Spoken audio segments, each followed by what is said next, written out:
जलवायु और मौसम में अंतर कौन बताएगा? हाथ ऊपर कर दो पहले तो, फिर उससे सुनेंगे। हाँ, मौसम बदलता है, जलवायु नहीं बदलती। हाँ, और कोई उम्मीदवार? ठीक है। हाँ, सही बताया।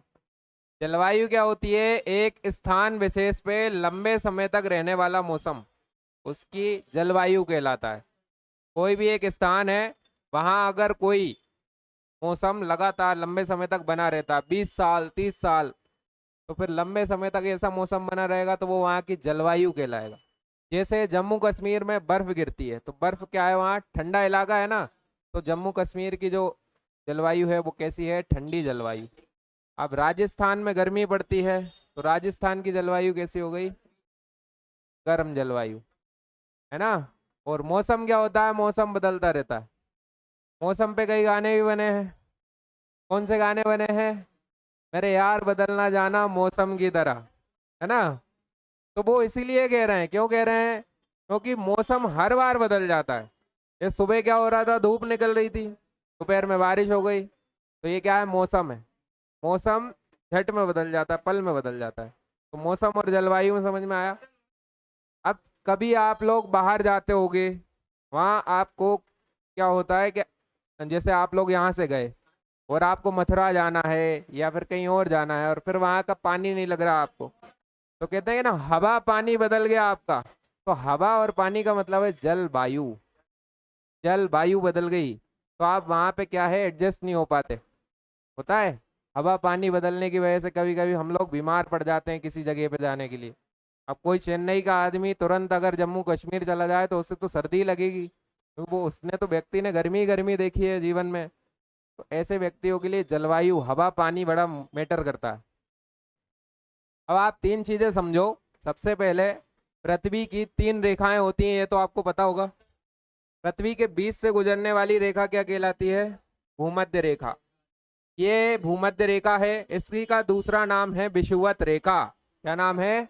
विषुवत रेखा। इंग्लिश में कहते हैं इक्वेटर। तो ये जो रेखा है ये भूमध्य रेखा है और ये 0 डिग्री पे चलती है। ठीक है। इसके बाद की जो रेखा है वो इसी के ऊपर है, 23.5 डिग्री की, जिसे कहते हैं कर्क रेखा। कौन सी रेखा? कर्क रेखा। इसके नीचे एक और रेखा है यहाँ पर, ये भी 23.5 डिग्री है, और ये रेखा कौन सी है? मकर रेखा। तो आपको ये तीन रेखाएं याद रखनी है। बीच वाली रेखा क्या कहलाएगी? भूमध्य रेखा। ऊपर वाली कर्क रेखा। नीचे वाली, अब ये कर्क रेखा और मकर रेखा कितनी डिग्री पे होती है? 23.5 डिग्री पर। 23.5 डिग्री पर। इसके अलावा पृथ्वी अपने अक्ष पर 23.5 डिग्री झुकी हुई है। इन दोनों रेखाओं के बीच में जितने भी देश आते हैं, उन देशों के लिए कौन सी जलवायु मिलती है? उष्ण कटिबंधीय जलवायु मिलती है। यानी कि इन दोनों रेखाओं के बीच में, कर्क रेखा और मकर रेखा के बीच में जितने भी देश आ रहे होंगे, उन्हें कौन सी जलवायु मिल रही है? उष्ण कटिबंधीय जलवायु। यानी यहाँ पर जितने भी देश आ गए वहां पर गर्मी भी पड़ती होगी और सामान्य ठंड पड़ती होगी। इसके अलावा कुछ भी नहीं होता यहाँ पे। इसी से थोड़े और ऊपर जाएंगे, यहाँ पर एरिया, तो ये क्या लिखा है? समशीतोष्ण। समशीतोष्ण में क्या होता है कि ठंड पड़ती है, यहाँ का एरिया ठंडा होगा। तो यहाँ जितने भी देश आएंगे उनमें हल्की हल्की बर्फ पड़ रही होगी। इसीलिए हमारा जो जम्मू कश्मीर वाला एरिया है वो यहाँ आ रहा होगा, और वहां भी थोड़ी थोड़ी बर्फ गिरती रहती है ना। तो ये समशीतोष्ण वाला इलाका है। इसके बाद ऊपर का जितना भी इलाका है वहाँ पूरी तरीके से बर्फ जमी रहती है, तो वो शीत कटिबंध है। अगर आपसे पूछा जाए कि भारत की जलवायु कैसी है, तो उष्ण कटिबंधीय जलवायु है। आया समझ में? ये क्वेश्चन पूछा जाता है, भारत की जलवायु कैसी है? उष्ण कटिबंधीय मानसूनी जलवायु वायु है।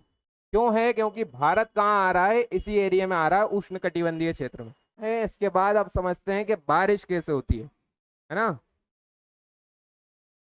ये जो दिख रहा है ये भारत है, ऊपर का एरिया। और बड़ा करें क्या से? दिख रहा है ना सबको? अब देखो, ये भारत है और ये कौन सा महासागर है नीचे की ओर? कौन सा महासागर है? हिंद महासागर। अरब सागर है, अरब महासागर नहीं है। ये क्या है? हिंद महासागर। अब ये क्या है, विषुवत रेखा, ठीक है। अब क्या हो रहा है, यहाँ से मानसूनी पवनें चल रही हैं, मानसूनी पवनें चल रही हैं तो ये नीचे की ओर से आगे की ओर बढ़ती हैं और ये गर्मी के बाद ही बढ़ती हैं। जब भारत में गर्मी बढ़ती है तो यहाँ का तापमान ज्यादा हो जाता है, तापमान ज्यादा होने पे प्रेशर लो हो जाता है, दाब कम हो जाता है। यहाँ पर कैसा एरिया हो गया, अब दाब कम, और इस एरिया में दाब बढ़ जाता है, प्रेशर हाई। अब लो को एल से समझा दिया, एच को हाई से, क्योंकि गर्मी में क्या होता है, टेम्परेचर बढ़ जाता है तो प्रेशर घट जाता है, प्रेशर घट जाएगा। अब ये बताओ, एक सवाल का जवाब दो। एक बोतल ली अपन ने, उस बोतल में हमने क्या किया, हवा भरी, हवा भरने के बाद प्रेशर से उसमें हवा भर दी, उसके बाद उसका ढक्कन भी लगा दिया, अब उसमें एक पिन चुबा दी। अब हवा अंदर से बाहर आएगी या बाहर से अंदर जाएगी, हवा बोतल से बाहर आएगी ना, तो हाई प्रेशर कहाँ था, बोतल में था, तो हवा कहाँ से आ रही है, हाई प्रेशर से लो प्रेशर की ओर आ रही है, हाई प्रेशर से लो प्रेशर की ओर। बस मैं इतनी सी बात समझा रहा था कि हवा हमेशा हाई प्रेशर से लो प्रेशर की ओर आती है, उच्च दाब से निम्न दाब की ओर आती है। तो यहां से हवाएं चलेंगी गर्मी के बाद, जितनी भी हवाएं चलेंगी वो सारी हवाएं कहाँ चलेंगी, ऊपर की ओर, क्योंकि यहाँ हाई प्रेशर है। और मैंने आपको अभी बताया कि बोतल में अगर हम जोर से हवा भर दें तो फिर उसमें पिन चुबा दें तो पूरी हवा बाहर निकल के आएगी ना। इसी तरीके से यहाँ पर लो प्रेशर बन गया, यहाँ पर हवा नहीं बची है, और यहाँ हाई प्रेशर हो गया तो यहाँ से हवाएं निकल रही हैं। इन्हीं हवाओं को हम क्या कह रहे हैं, मानसूनी हवाएं, ठीक है, मानसूनी पवनें। ये पवनें ऊपर की ओर आती हैं और ये स्थान लेती हैं।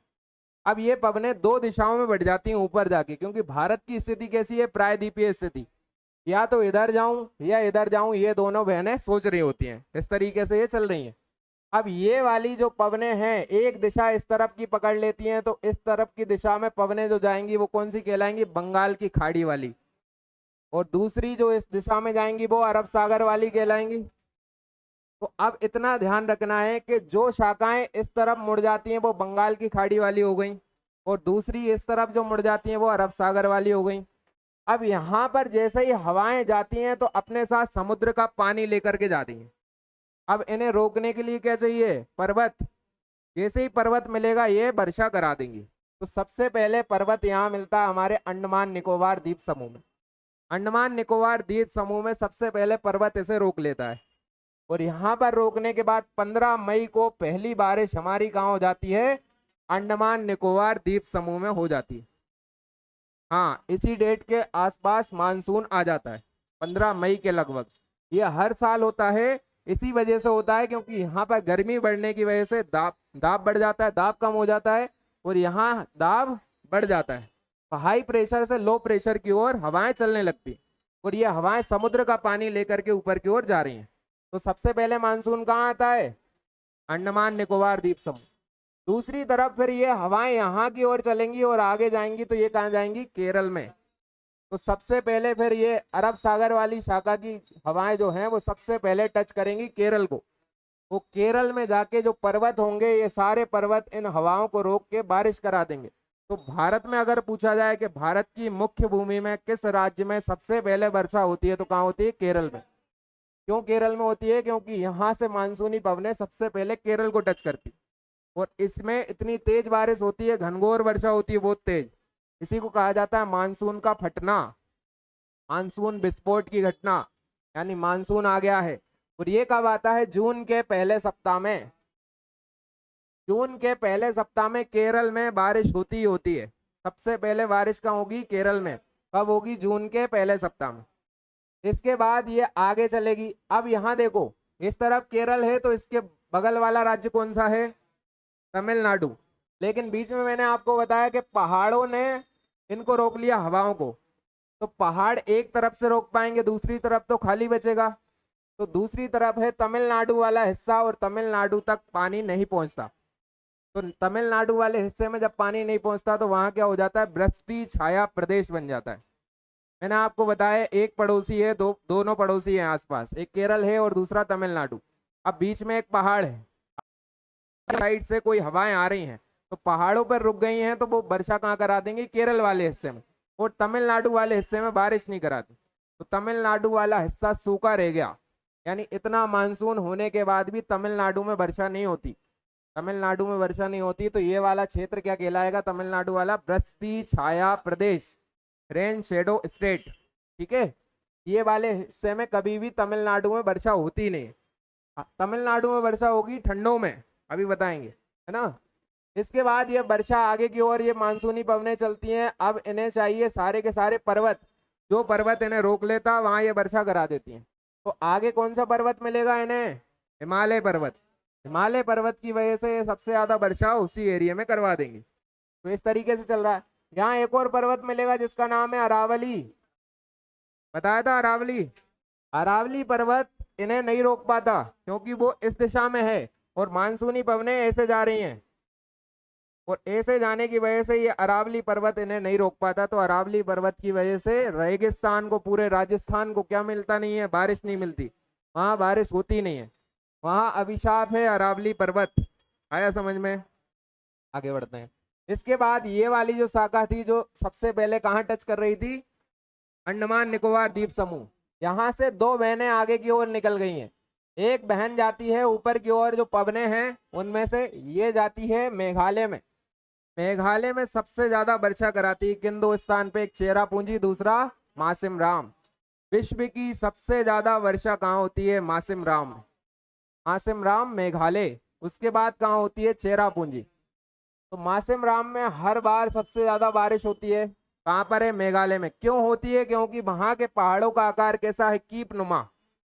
ये कीप रहती है ना जिसमें तेल भरते हैं, इस तरीके के पूरे पहाड़ हैं। अगर यहाँ वायु आ जाती है, यहाँ पवनें आ जाती हैं मानसूनी, तो यहीं के यहीं भंवर जाल में फंस जाती हैं और यहीं बारिश कराती रहती हैं। इस तरीके से चलता रहता है। ठीक है, तो सबसे ज्यादा वर्षा कौन कराता है? मासिम राम में, मेघालय में मासिम राम। इस तरीके से आपको याद रखना है।